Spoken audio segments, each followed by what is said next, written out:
Hello, everyone. Welcome back to Kvetching with Adam and Jared, a technologically advancing Jewish production. We have no guest tonight. I think it's our first one in a while where we haven't had a guest, aside from our lightning episodes. And this is a semi-emergency one because of a statement that's been issued regarding Elon Musk. And there's much to discuss regarding it because there are issues involving anti-Semitism coming from the right and coming from the left. And Adam and I don't necessarily see eye to eye on the subject. So there should be an interesting debate, though we do agree on the upshot of what's going on today, even if the original issue was something that we might disagree on.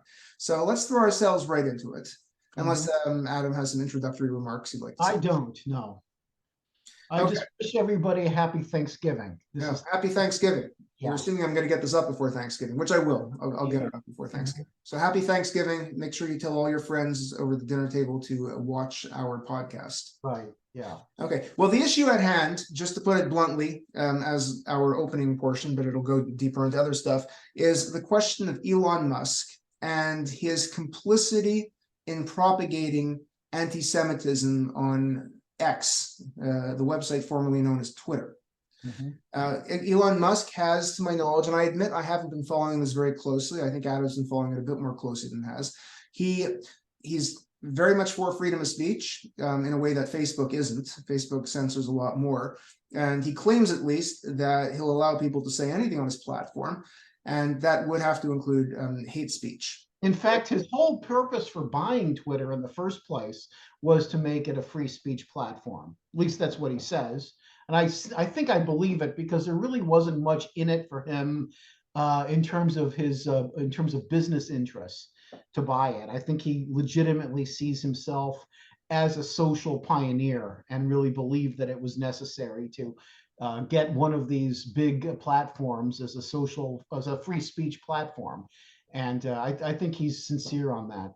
Well, I'm going to be a little bit more cynical and say that Elon Musk is someone who wants power and glory, and given all his money, owning a major social media site at this point is one of the few things he could do at this point. Well, that may be true, but he's also sending objects and people into outer space. I think in comparison to that and running a social media platform, the outer space expeditions are probably giving him greater fame and power and notoriety. Yeah, but that's done already. Until he could send someone to Mars, what's there left to do? He's already put someone up into orbit. So Twitter, in that sense, is a step forward for him. But whatever, we're not psychologists, like liar, liar, hair on fire, so we're not going to deconstruct his motivations. But he's doing this, for better or for worse. And Adam and I are both free speech advocates, and I don't know what the limits of free speech are on social media. I have a big problem with the way Facebook polices free speech, especially since they allow an algorithm to do it. So I think on the whole, I am for Twitter being an open forum for free speech, even if it delves into hate speech, as long as it complies with American law, right? And there's not so clear, but there are rules regarding when hate speech translates into not acceptable speech in terms of incitement, which we discussed with David Bernstein in our previous episode. So, but that's not the issue here. The issue is not that Elon Musk has been allowing anti-Semitic hate speech on his platform. The issue is that he's played a role in propagating it, right?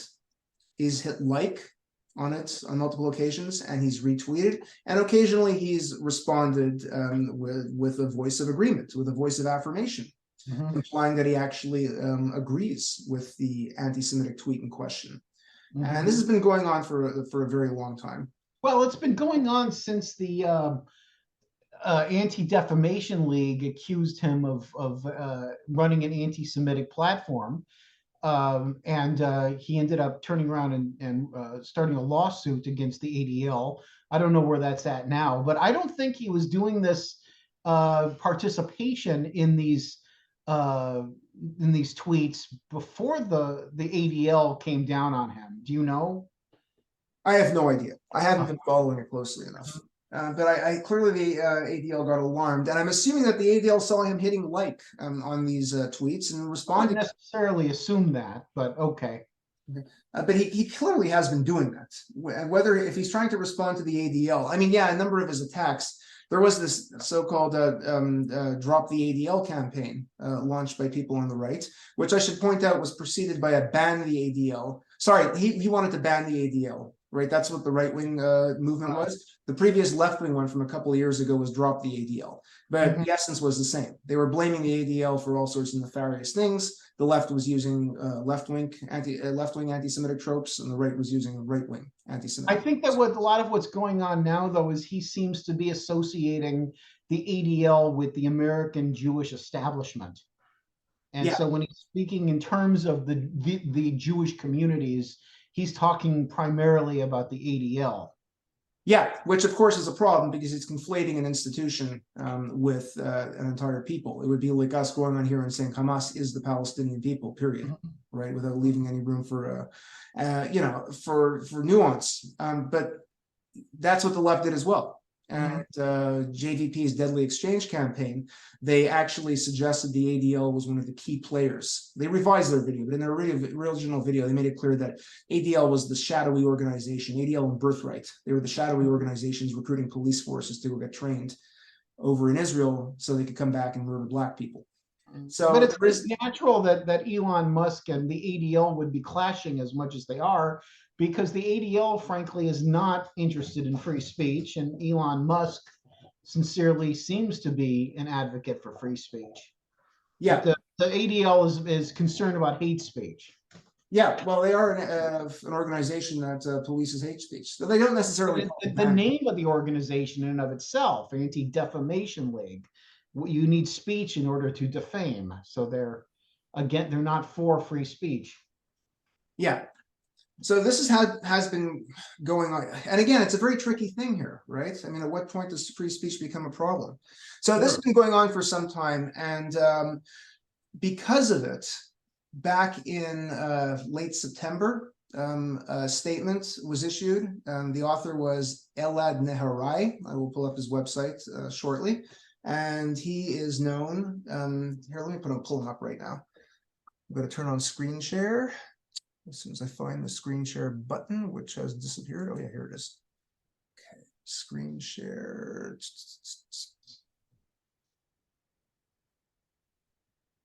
Are we visible? Yep. Okay, Elad Nehorai is someone who should really be irrelevant on all counts, though I will check how big his Twitter following is, just to put some numbers to this. Because he is a minor importantly, he has 47.3 thousand followers, 47,300 followers, which is not, insignificant by any means whatsoever, but it's not Elon Musk. He's fairly well known because he had a blog for a number of years, which was, kind of an entertaining blog where he called himself Pop Hasid, where he, looked at popular culture through an Orthodox Jewish lens. He gave that up at some point, and now he is very much a leftist activist. So Elad Nehorai, who I've had a couple of altercations with on Facebook, on various people's walls. From what I understand, he is the author of this statement. At least he is the key facilitator of it, and he's the one who contacts people over it. So he issued a statement called X Out Hate. This statement was originally issued in late September, and it was a response to the long-term effects of Musk and his quote anti-Semitic platforming and propagation. But it was also a response to something specific that had happened at the time with one tweet. Maybe it's mentioned in the statement. So I'm going to pull up the original statement because there's been a number of revisions here. As Jewish leaders of all backgrounds, current and former leaders of Jewish organizations, artists, and activists from all over the country, we have watched in horror as a new stage in anti-Semitic discourse has spread like wildfire. On one of America's largest social media networks, all of this has been facilitated and enabled by its owner, Elon Musk. We are speaking, of course, of X, which since his takeover has become a breeding ground for some of the most dangerous anti-Semitic discourse in America. It has made fringe figures mainstream, spread conspiracy theories that endanger Jews, reinstated neo-Nazis and other anti-Semites, i.e. people who had been banned under the previous ownership of Twitter. He let them back on, including Donald Trump, I believe, right? He let Trump back on? Yeah, I don't think Trump actually went back on, but yeah. And destroyed the content moderation that once kept things like Holocaust denial and hate speech minimized. Just as bad, Musk has himself engaged in anti-Semitism and promoted other anti-Semites to his more than 155 million followers. We are alarmed by his targeting of the ADL, which is true, not because of our views of the organization, okay, which is important here because this is a leftist authored document and they are complicit in having dissed the ADL in the past few years. Present a wide range of views, including some who fundamentally oppose the ADL, as well as staunch supporters, but because of the way he has used the organization as a very clear stand for an anti-Semitic representation of Jewish power. But his behavior has long history going back to his purchase of Twitter. The most egregious examples include his taking part in the Ban the ADL hashtag, a campaign that was started by neo-Nazi figures like Nick Fuentes. His first engagement with the campaign was with another neo-Nazi, Keith Woods, spreading overt anti-Semitism, such as the false idea that 65% of Jewish college students support censorship, repeatedly engaging with and promoting anti-Semitic accounts, engaging in anti-Semitic conspiracy theories, such as linking George Soros with the Rothschilds, as well as the Great Replacement conspiracy theory, reinstating some of the vicious anti-Semites in America and beyond, including Andrew Anglin, one of the largest neo-Nazi publications, and David Icke. Is that how you pronounce it? Where do you see that? David Icke. Oh, that's David Icke, isn't it? Icke? David Icke, Yeah. popularizer of the Jews as lizard people conspiracy. The result, anti-Semitic discourse has doubled on X, and since the measurements were taken before Musk's recent outbursts, it's likely that number has continued to rise. In short, X is, okay, we don't have to read all this. We are deeply concerned with the failure of media organizations and others in telling the story. Finally, and this is a very important point here, finally, we call on all companies, governmental organizations engaged in business with Musk to end their relationships with his various companies. Partnering with a man who spreads neo-Nazi ideology should be the exact opposite of what they stand for. And he names Disney, Apple, Amazon, and other large advertisers. Now, again, okay, so we have the statement here, which we're going to discuss. And indeed, if you look at the signatories, you do have people who are both on the left and the right. I mean, Elie Valley is a notorious anti-Semitic cartooner, hardcore on the left, who's made analogies between Nazism and Israel, his bread and butter. But on the other hand, David Khazani, who is someone who is very much on our side on the struggle, and certainly can't be called a leftist by any stretch of the imagination. Carrie Nelson, yes, Carrie Nelson is a free speech advocate, which makes me wonder why he signed this. It also had Ruth Messenger, who was the borough president of, I want to say Brooklyn. Oh, okay. And what's her politics? A Democrat, I'm pretty sure, but not very far left. Okay, so Carrie Nelson, I mean, he was a lefty back in the day, but he's since come around, and he played an instrumental role in the whole Stephen Salida affair. So he is very much in the trenches fighting anti-Israelism on campus. He's written a number of important books on the subject, including anti-Israelism. So whatever his views of the right, and obviously he's not in favor of right-wing anti-Semitism, he's been one of the most staunch critics of anti-Semitism of the left. Raphael Shimunov, a notorious pissant who played a leading role in founding If Not Now and Jews for Racial and Economic Justice, two organizations that are very much anti-Semitic. They have come up in previous conversations, and they both have an objective of liquidating Israel. So, and Merav Zonshine, an anti-Semitic journalist out of Israel, who should be a lot less known than she actually is. So the point is, Sasha Senderovich signed it. Didn't you have a run-in with Zonstein?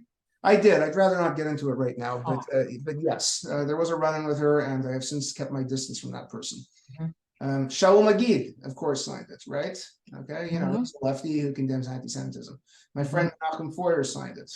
He's certainly not on the left, but he's come to realize the danger of anti-Semitism on the right, as a lot of people, have come to recognize who would define themselves probably as centrists. Now, what do you think of the statement? Would you ever sign the statement? I would not sign the statement, no. Why wouldn't you sign the statement? Well, because I believe in free speech on Twitter. Look, I wouldn't sign any kind of a statement like this. I would just not use Twitter anymore if I really cared.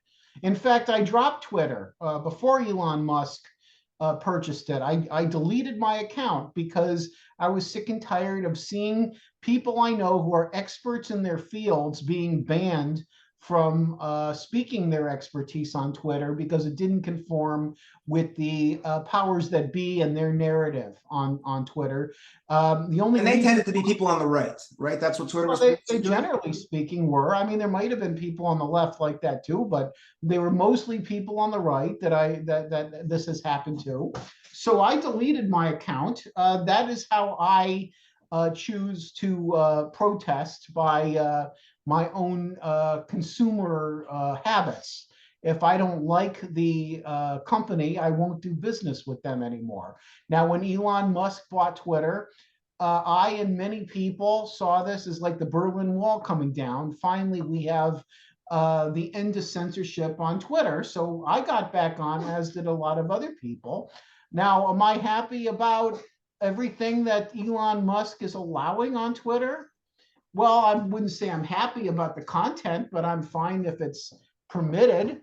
Am I happy about Elon Musk participating in some of these conversations by hitting like and promoting some of this content? No, I'm not, right? But ultimately, at the end of the day, I don't really care. It's not something that really keeps me up at night. And quite frankly, I don't really see right-wing anti-Semitism, which is the real thing here that all these people are calling out in this statement. Although right-wing anti-Semitism is very real, of course it is. I wrote a book that chronicles quite a bit about it. I really don't see it as the main concern to the Jewish people in the world today. I think the left-wing anti-Semitism is far more problematic. What about Elon Musk's retweet? It's one thing to allow it on his site. It's another thing to actually. Well, I explained that. I'm not happy about it. But I'm not going to sign a letter over it. Like, the man is allowed to do whatever he wants. And I don't really see any of these tweets as really terribly dangerous. They're just opinions that people hold. And for one reason or another, he seems to agree with these opinions. Fine. He doesn't have to share my opinions. I don't expect the world to conform to me. But we, as an organization, JSZN, and me in the op-eds, right, we condemn people on the left all the time for issuing tweets and statements and whatnot that are anti-Semitic, but on the surface can be read, in multiple ways because there's ambiguity, much as the way Musk and these other people on the right are using the ADL as a stand-in for all Jews. People on the left use the word Zionist, right? I mean, it's a similar idea at hand here, right? They're saying that this is a political thing. We're attacking an organization. We're attacking an ideology. We're not attacking the people collectively. Well, the main difference is that the people that we're going after with JSCN are university professors who are promulgating very dangerous material with inaccuracies and lies and very irresponsible language on college campuses, which are supposed to be dedicated to the truth, right? And that's what I'm speaking out against, the lies that are coming from our colleagues at other universities in Jewish studies and in Israel studies and in the, other fields that you have even less of a reason to say what they're saying and should be condemned even more because of their complete lack of knowledge, yet they claim to be knowledgeable. So I think there's a tremendous difference between some schmo on Twitter who's just saying this conspiratorial nonsense versus someone who is a professor of Jewish history at I don't know, just a university in New York or wherever it might be, teaching this kind of nonsense to their students. That I think we need to call out. It's the responsible thing for us to do. It's as if we're peer reviewers. These are our peers. We, as their colleagues in this discipline, are peer reviewing what they are saying on their campuses and in their public statements. And I think that is perfectly legit. I don't care to waste my time peer reviewing these knuckleheads on Twitter because they're not my peers. Yeah, I didn't mean to suggest that we should do it as an organization because our scope is the university, and you're right. But no, I think you presented it quite eloquently about what we do and why campus anti-Semitism is a real problem. So my reasons for I don't disagree with what the statement says. Except for one thing, which I'll mention in a second. But again, I wouldn't sign this because this is a private company. And he really has the right to do whatever the hell he wants. If he wants to platform anti-Semites on it, as you suggested, I will stop using it. Right? That's the solution to it.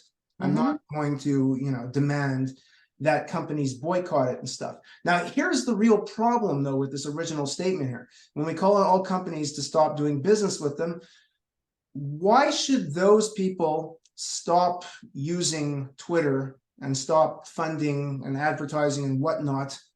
Whereas the signatories have not gone ahead and canceled their Twitter accounts. Well, that's a very good point, right? All these, or a lot of these people I see on Twitter all the time. They should be walking out of Twitter if they're really going to be true to their values. That's what I did. Yeah. Sorry, what? That's what I did when I was tired of the censorship on Twitter. I stopped using Twitter. And this is an easy thing. There's no moral dilemmas, with the point that a lot of people, bring up. If you're going to boycott Israel, they should be denied access to any, sort of medical inventions that Israel has created and patented. I actually think there's a valid point to be made with that. But of course, there's a whole medical ethics question. You don't have that with Europe. I mean, this is pretty straightforward. You don't like what he's doing. You're telling other people to stop using it. Stop using it yourself. What kind of example are you setting here? So I decided, no, I'm not going to sign it for that very reason, and for the fact that it's private. This is a private company, not my business. We were actually planning on doing an early episode to discuss this, but we never had a chance to get to it. But some urgency has been introduced because of. Let me also just add one more thing. Sure, go ahead. You don't just have to boycott, right? There's another solution. It's a free speech platform. Musk has made that clear. Put your content on there to counter what these right-wingers are saying, right? Yeah, but they don't have the number of followers that Musk has, and there's just no way that they would carry weight, right? It's a question of whether you're able to work as an influencer or not. And who knows what else Musk is liking and participating in? I mean, we only know of the negative stuff, right? Yeah. But he's very prolific on his platform. He's participating in a lot of different conversations. Who knows what else it is? I mean, we only know about this because these are the ones that are making all the press. Yeah, absolutely. I want to be clear that even though I'd never signed the statement, I do consider at the moment Elon Musk to be a very dangerous person in this country for a variety of reasons. And he's playing with fire when he's playing with anti-Semitism because he can have a major influence on people. I don't know if Musk's an anti-Semite, and I don't think that's particularly relevant. I don't think anybody actually cares about what Musk thinks. I really don't. Well, there's 164 signatories who apparently do. Well, I mean, I don't think anybody cares enough to be influenced by him, right? Just because I have no idea. I mean, again, that's an open question there. The extent and let me also say 164 people who signed this, that's not very many. I'm actually really surprised that it's that low a number for a general statement like this that is soliciting signatures from all over the Jewish universe. No, that's a very good point. We have more signers for JSCN. Yeah, though that took us a year and a half to pull off. True. All right. Now, the reason why we're doing this podcast is not because of that original statement, which we could have just written off as like a whatever, had it, assuming it never went any further than it did. But there have since been 2 revisions to the statement when they issued it. It was originally issued last week of September, I believe. So before the events of October 7th, there was a revised version that came out on November 16th. The second revision. We won't bother with the first one because there's not much to it. And the reason here is because of an anti-Semitic tweet in which he claimed, quote, Jewish communities have been pushing the exact kind of dialectical hatred against whites that they claim to want people to stop using against them, right? So the charge is that this was in response to another tweet which asked people to justify their belief that Hitler was right. Okay. Now, I didn't follow the entire threads and subthreads of all these conversations, Obviously, having a tweet, asking people whether Hitler was right or not is a reprehensible thing to do. Now, wait a minute. So this quote was directly as a response to the Hitler was right comment? This is what's claimed here, but I have trouble following a whole chain on Twitter. It's a very difficult thing to follow. Who's responding to what at what time? I've responded to the wrong tweets accidentally on occasion, right?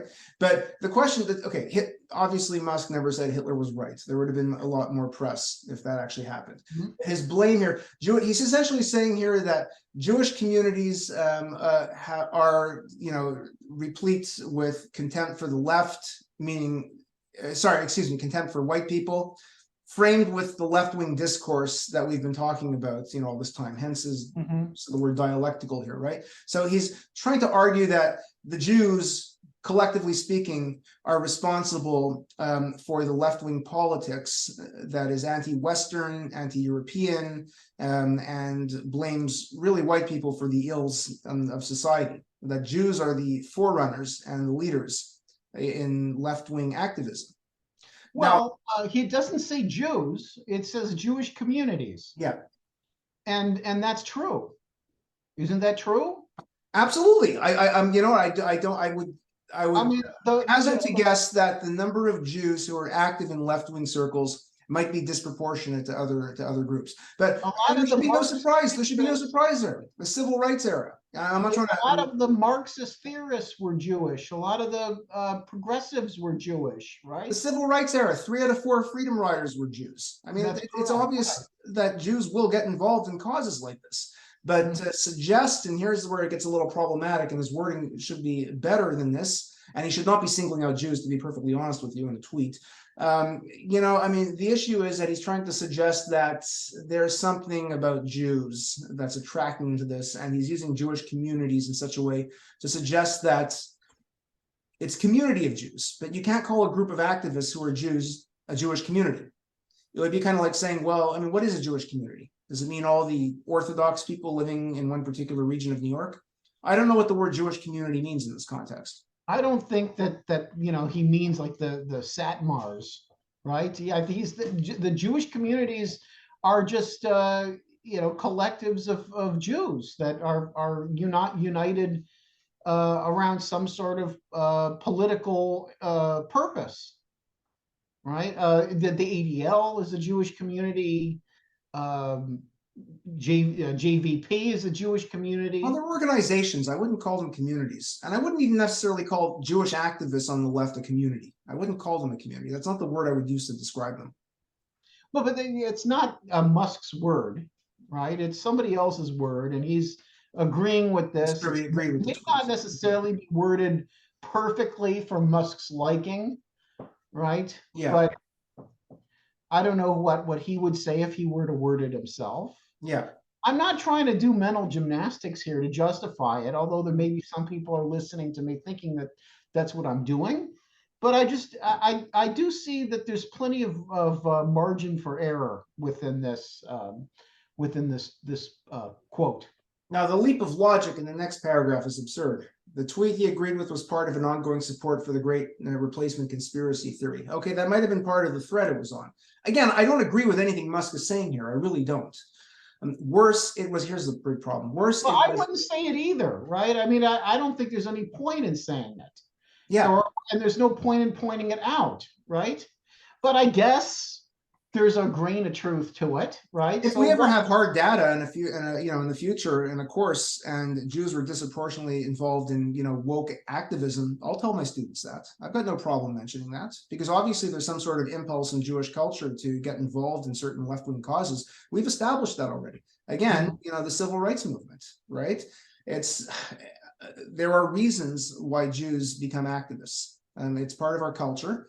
And in some cases, we agree with the activism they're involved with. In some cases, they don't. But to impute it to the entire Jewish community or to Jewish communities is just simply, a problem. But in the next paragraph here, worse, it was implicit support for Nazism. You need to explain this if you're going to say that. The ideology led to the Tree of Life and Poe synagogue massacres. Doing so on a site that is already rife with antisemitism directly endangers Jews. I don't see how this tweet in particular endangers Jews. I really don't. You know, there's no call for violence in it.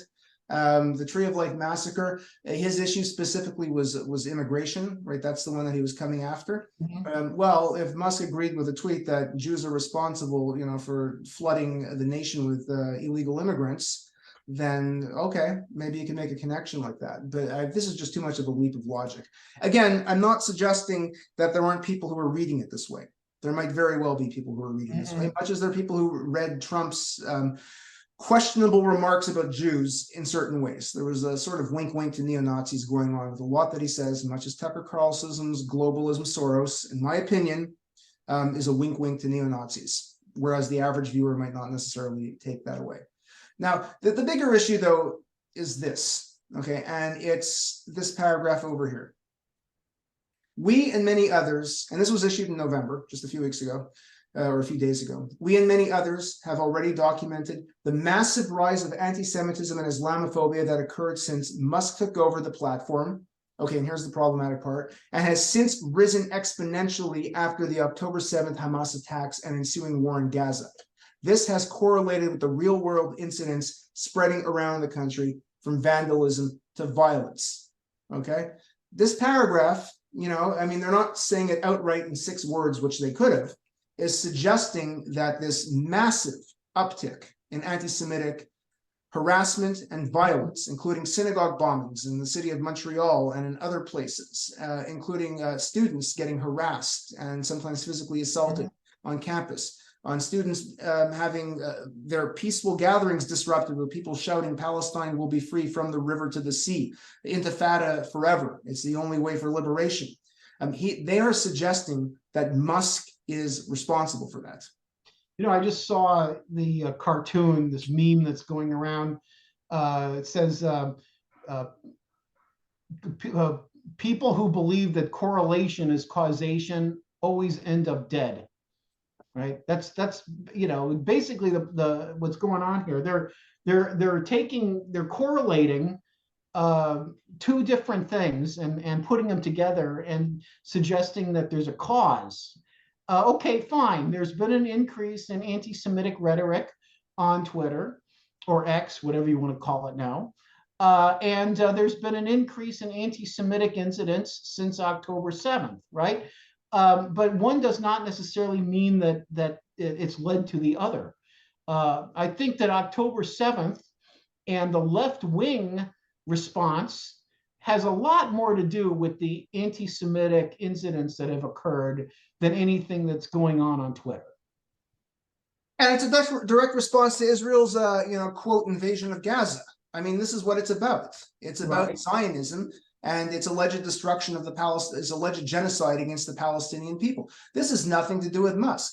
If there is an overlap in the conspiracy theories that they're propagating, and I have argued that there always is between the left and the right, that's because the anti-Semitic tropes used by the left and the right are very similar. It's all about the global threat that the Jews represent. So, but the point is that these leftist activists, whether they are Muslims on campus or whether they are, you know, leftist, intersectionalist, social justice warriors who, you know, tend to be white and in some cases Jewish, they are not reading Elon Musk, right? They are not, they, if anything, agree with this statement about Elon Musk, right? They do believe that anti-Semitism is a problem, but they think that anti-Semitism comes from the right. They don't think it comes from the left. So there is zero evidence whatsoever to support any of this, none whatsoever. In fact, all evidence points to this is everything to do with Hamas's massacre of 1,400 Jews and the subsequent defensive response by Israel to root out Hamas. And that's what all the slogans suggest. There is nothing anywhere. We don't see the word globalism or anything remotely like that in these campus protests. It's all about Palestine. It's all about global intifada. And very often the war against the Jews is put into global terms, like Zionists being a, quote, global threat. And here you have your overlap with globalism, a charge that comes from the right. But it's not the same thing, right? It's the same thing insofar as the Jews are a global power, but it's not the same thing in practice. These people are not reading Elon Musk. They absolutely are not being influenced around. However, I will say this, given the overlap between right-wing and left-wing anti-Semitism, I'll just bring up a very instructive incident when Ilhan Omar tweeted one of her infamous tweets back when she was on the tweet frenzy in 2018-19. She did tweet at one point. It probably had something to do with being forced to pledge allegiance to a foreign government. It was one of those tweets that she issued. David Duke retweeted it. And then Batya Sargon said, you see what you did? Look what you do. You're empowering right-wing anti-Semitism. So yeah, it's clear that, if both sides are being anti-Semitic, one side will take note that the other side is being anti-Semitic, and they will use that to their advantage. Well, I mean, there's an overlap between woke ideologues and racists. I mean, you're going to find that all the time. Yeah, What these extreme positions are going to overlap on some things. I'm not going to really get all that concerned about it. Well, I mean, again, it is disturbing that David Duke would retweet Ilhan Omar, right? Two people who would not agree on anything else except for their contempt of the Jews. Right? They would disagree on everything else. Right. But it's signaling. What difference does it make, though? But it's anti-Semitism. Like at that, there's something that both the right and left versions of anti-Semitism agree on. Yeah, right? And that's the scary part, though, because whoever ends up getting the upper hand, they can know that with the anti-Semitic policies they might adopt, they could, probably count on support from the other side, or at least the other side looking away, because the other side detests Jews. Whether it's the left empowering the right in this way or the right empowering the left. But that's really not causation. It's not causality. And they're making a claim of causality here, which is utterly absurd, right? If anything, people on the right are demanding that steps be taken about the activism allegedly on behalf of Palestine that's been happening since October 7th. Look, David Duke and all of these other people that are on Twitter here on the right wing, I'm not concerned about them wielding any influence on college campuses. Yeah. Ilhan Omar and Rashida Tlaib, who I have that concern about. Now, Elon Musk, interestingly enough, issued a tweet which seems to belie the claim that's made here. Okay, and here it is. As I said earlier this week, decolonization from the river to the sea and similar euphemisms necessarily imply genocide. Clear calls for extreme violence are against our terms of service and will result in suspension. So it seems that he's not as free speech absolutist in the end, I guess. But well, that's the same with me, right? I just have an article in the Jewish press this week on why banning SJP is not cancel culture.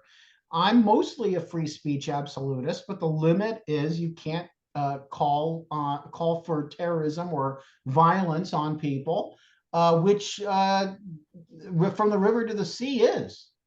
Yes. I'm not sure that decolonization necessarily is.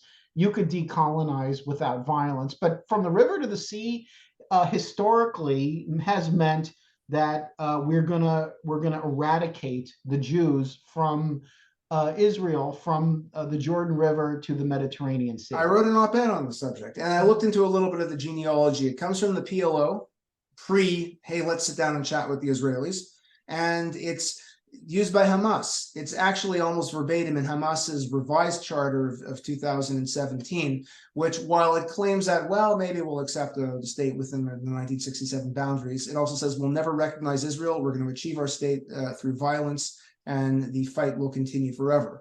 And given Hamas's actions on October 7th, it's clear that their genocidal intent has not changed. Even if it's not genocide, it's at least ethnic cleansing. Yeah, well, it's obviously Hamas is incapable of committing outright genocide against the Jews, but they have genocidal intent. Right. And that's what it was. It was an attempt to. But anyone who's chanting that is promoting that. Yeah. Because that's what that means. Yeah. So clearly, again, whether Elon Musk is, on the one hand promoting anti-Semitism on the right and attacking it on the left, there's other people who do the same thing. There's people on the left who do that regarding the right, and they ignore it in their own backyard. So, but the point is, here he is at the very least taking a clear stance on Israel. And I've heard people claim that he's an Israel hater. Now, he's not an Israel hater if he's going to say something like this, right? Obviously, he has a problem. Who's saying that he's an Israel hater? I've heard people say it. Who, Musk? Yeah. On what grounds? I have no idea. Nobody ever presents evidence for anything. All right. Now, there is a bigger issue with this statement. Okay.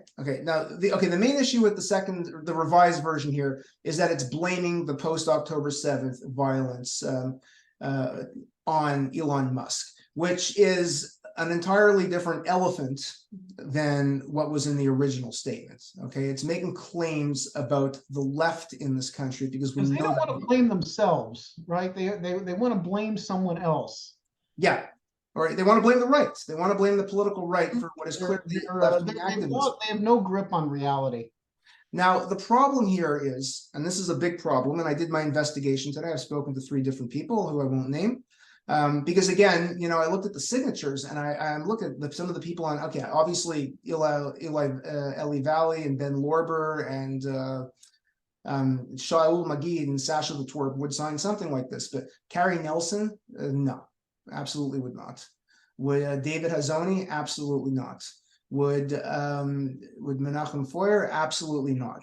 So it made no sense. These are people who are, hardcore card-carrying Zionists, and they would never sign a statement basically blaming the anti-Semitism from woke activists on Elon Musk. They would never do it. So I started asking them about it, and apparently he never solicited signatures for the revised statement, even though he said on Twitter, and I have the tweet somewhere over here. Let me find it. What did I do with the tweet? Here is the tweet. 163 Jewish leaders have written a follow-up statement in response to Elon Musk's anti-Semitism. Here it is in full. So he's saying here that he drafted another statement and he went ahead and they ended up agreeing to sign it. Now, based on my investigations, because it was very suspicious that some of those people would sign it, he didn't actually do that. What he did do was he sent an email out to all the signatories with the new statement, inviting comments and feedbacks and possible changes. Okay, but, and this is the important thing, what if they didn't actually respond? What if nobody responded to the email when they received it? What if it ended up in their junk folder? Or what if they didn't read it? Every time I sign something, I end up getting emails every day from change.org and whoever else. I don't read everything. He took that to mean that they're agreeing to this revised edition. And 2 people that I approached today about it were horrified that their names actually ended up on the statement. So this is incredibly dishonest. I mean, imagine if we took our JSZN statement, our Jewish Studies Zionist Network statement, and rewrote it, and then didn't actually consult anybody on it, or sent them some sort of mass email saying, hey, if you have an issue with this, please let us know. I mean, it's incredibly dishonest. And he's presenting it on Twitter as if these people actually agreed to it. Yeah. I mean, we've issued statements like the IHRA statement, in which we asked for whole new signatures. Yeah. Whenever the one time that we issued a statement that was out of bounds of our mission statement, we solicited signatures and said it was a JSCN sponsored statement, even though I was relatively confident that virtually everyone who signed would agree to it. But, it's always possible some people wouldn't, and it's the only ethical thing to do. So this is a major issue. And 2 people that I contacted said they're going to withdraw their signatures from it. As of yet, they have not been withdrawn, but they did contact Elad Nehorai. So very dishonest. And again, this is a tactic I will argue is endemic on the left, right? They will start putting words in other people's mouths and using this as some sort of mandate to fight for something or to propagate certain views that are far more harmful to the Jewish community than what they claim to be fighting, right? I mean, they're basically, not accepting the responsibility for left-wing anti-Semitism, or not going after the true originators. Some of these signatories, such as Ben Lorber, Shaul Magid, and Sasha Senderovich, are deeply complicit in propagating the anti-Semitism that has come up since October 7th. So here they are trying to find a scapegoat. They're trying to find someone on the right to blame the anti-Semitism in this country. It's really unethical. Not that I know for certain that these people I just mentioned actually responded or even read to the emails that they got from Musk, saying that, hey, we revised our statement. I have no way of confirming that, of course, unless I were to actually contact them. There's a very good story here for a journalist to investigate, I think. So Elad Nehorai is really not someone who can be trusted in this regard. So when I saw the statement at first, I reacted with such outrage. It's like, oh my God, the left is actually blaming the right for their own anti-Semitism. But I do have to retract that partially, because it's clear that not everyone's name who's on this necessarily agreed to this, because they simply didn't know. They could have missed it. It's one paragraph. I skim things too. So we call Elad Nehorai. Why do you think they did that? Why did Elad do it? Yeah. Because he didn't want to lose the diversity of signatories that he had here, right? He could easily claim, hey, look who I've got who signed this. I've got some people who are, hardcore Zionists who have signed my statement. Well, why do you think that he felt it necessary to blame Elon Musk for the anti-Semitism? Well, it's pure scapegoating, right? I mean, why did Hitler blame the burning of the Reichstag on communists? It's the same idea here. You're not going to accept responsibility for stuff that you are complicit in, or at the very least for movements that you support. And the people who are the engines behind the statement are largely, leftists. They're largely people who subscribe to the woke intersectionalist social justice ideology, which includes, the whole Trump is a fascist, let's condemn Elon Musk and, shut down this stuff on Twitter and in our entire political sphere. So why not pin, firebombing of synagogues on them, right? I mean, after all, someone draws a swastika. Do you really know what the politics are of the person who draws a swastika? It's not the same thing as saying free Palestine. But if it's happened since October 7th, I have a hunch it's been induced by the left. I'm very skeptical that the right has anything to do with it. So if you're watching this and you're a signatory to this statement, then I strongly suggest you read over the revised version very carefully. And if this is something you do not agree with, then you should have your signature removed. And even if it is something that you should agree with, you should still be alarmed that people are using your names for something that you never actually signed off on. That's terrible. Elad Nehorai, I should add, he rose to fame, to fame in our Jewish social media universe as someone who called himself Pop Hasid, who he used to analyze popular culture stuff through a Hasidic, or at least an Orthodox Jewish lens. And he was very popular. His blog was, it was hip. He was, he was the Pop Hasid. But he's given that up since then, and he's become, a hardcore left-wing activist. And I want to point out one thing that he did a number of years ago that is rather problematic. Some of you might remember the Covington Boys School incident. There was a demonstration in Washington. God knows what the hell it was about in particular. I think this was back in 2018 or 19. And there was a confrontation that took place there. That's what really happened. Nobody really knows, and there's been different video footage, but there was one picture that really circulated with this high school kid from the school Covington. Do you remember what state they were from? I think it was Indiana. Yeah, it was somewhere in the Midwest, right? They were bussed in, and I'm sure they were bussed in to support, an abortion ban and whatnot, all the right-wing policies. I think it was a Catholic school, but don't quote me on that.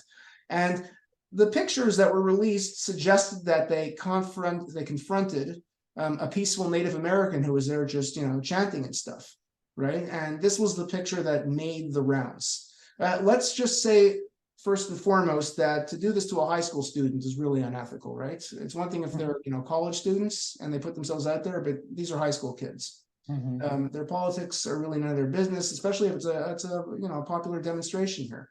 So Elad took this picture, and he took one of the most famous Holocaust pictures of Nazis de-Judaizing or humiliating Jews, where they gathered Orthodox Jews and they started cutting their beards off and doing whatnot, every other reprehensible thing, the gas chamber still being a few years away.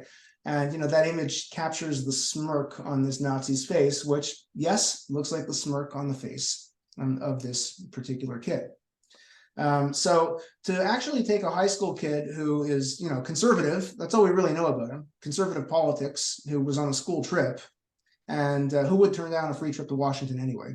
He's got a MAGA hat on too. He has a MAGA hat, so he's a Trump supporter, okay, which I consider a problem, but that's just me. But to actually make an analogy between him and Nazism in this way is utterly reprehensible.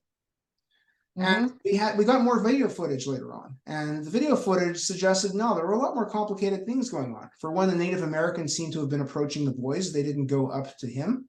And second of all, there was a whole group of black Hebrew Israelites, chanting and yelling slurs at everyone. So there was a lot of tension. There was a lot of movement. It wasn't just. The kid won a defamation suit against one of the news networks. Yeah, I think he actually went to court and they won, or at least they settled out of court. Yeah, but Elad, of course, was never held responsible for this. I don't know if he ever issued an apology even. But in any case, he seems to be up to his old tricks with this particular statement that he has issued. So this is really unethical, and I want to underscore that while it's only 164 people who signed, and most of them are irrelevant, though a handful of them have a big name in the Jewish intellectual universe, this I would argue is emblematic of the strategies being employed by the left these days. To try to drum up their numbers. And I'll refer back to that elephant in the room statement, the one that was issued after October 7th, where they have this beautiful, and we talked about it on our episode, where they have this beautiful first paragraph, condemning Hamas and saying Israel has the right to chase Hamas wherever they may be. Okay, but then the rest of it was saying lay down your arms and give a ceasefire and basically give in to what you have just suffered. So I think a lot of the people who signed it were actually duped by that first paragraph. It's very, very underhanded, and it's important that we out this stuff. Look at this. It says, we have diverse ideologies and beliefs. We have come together to address the danger Elon Musk and X represent the Jews and others. I don't see much diversity here. I mean, there's some. I mean, Kerry Nelson is very different from a number of these other people, but for the most part, it's a very homogenous group. It's true. Well, though David Hazony also, I mean, a few exceptions, like we pointed out. But yeah, and again, there's nothing wrong with these guys having a problem with right-wing anti-Semitism. I'm a liberal. I do too. I tend to agree with a lot of these things that the people on our side, had to say in general and in this terms of the statement. My issue with the original statement was that this is a free speech platform, and while I am disgusted with Elon Musk's behavior, it's a free speech platform. If it bothers me enough, I'm just going to stop using it. I don't approve of anti-Semitism on either side, and I've gotten into quite a few heated arguments with right-wing anti-Semites. But that doesn't mean that I put Elon Musk in that category or think that he needs to be called out for permitting it on his platform. So that's my view, and I don't have much more to say about it. Yeah. Okay. Well, I think we're done here. And I think the important thing that we've unmasked here is the duplicity of the author or authors of this statement in ensuring that everyone here signs off on blaming the right for what is clearly actions taken by the Woke-Hamas alliance that has absolutely no sympathy for Elon Musk whatsoever. Now, I will say, if we're going to compare left-wing and right-wing anti-Semitism, it is true that I am more afraid of the right-wing anti-Semites committing these mass massacres, right, like Tree of Life or Poway Chabad. But I don't know if that's necessarily anymore the exclusive province of the right-wing anti-Semites. I'm at the point now where I'm concerned of the left-wing anti-Semites doing the same. And the left-wing anti-Semites have a lot more control over American institutions. The right-wing anti-Semites tend to be powerless people that I'm not, other than having the means to commit mass massacres, of course, in terms of influence in American institutions, they have virtually little, if any at all. Yeah, so lefties tend to be anti-gun. So, they haven't crossed the line yet where they're actually going out and, buying guns to do this stuff. all the violence. That's been violence committed, though, not on a large scale, but individually against. There have been individual Jews that have been harmed by left-wing anti-Semites. Yes, and this is why barricaded in buildings, and the mob.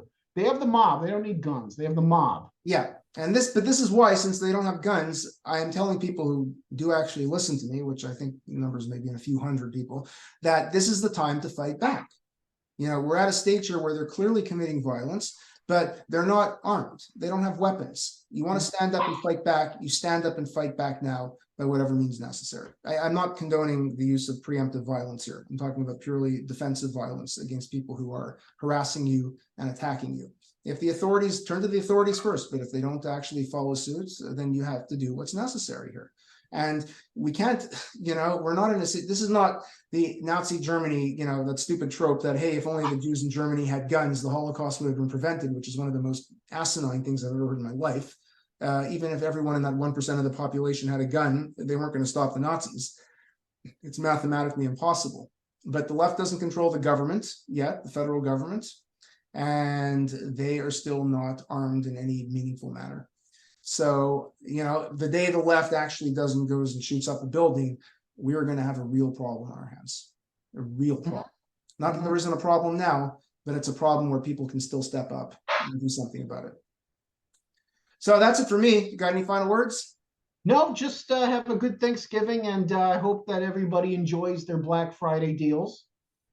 Yeah, it's a real scam. And the problem is my mother's coming to town and we have to go clothes shopping, and we're trying to plan it so we don't have to run into Black Friday stuff. But that's a me problem. It has nothing to do with our viewers. But hopefully I'll have some new shirts to wear so I don't keep wearing the same nice. Get yourself an Israeli flag to hang over that bookshelf or something. Can I get one on Black Friday? Yeah. There must be a store in North Carolina. I'll look into it. Okay. Yeah. All right. But I keep it handy. I have my printout right here. Yeah, and I have my dual loyalty flag there. Yeah. So, all right. This is Thank you very much, everyone.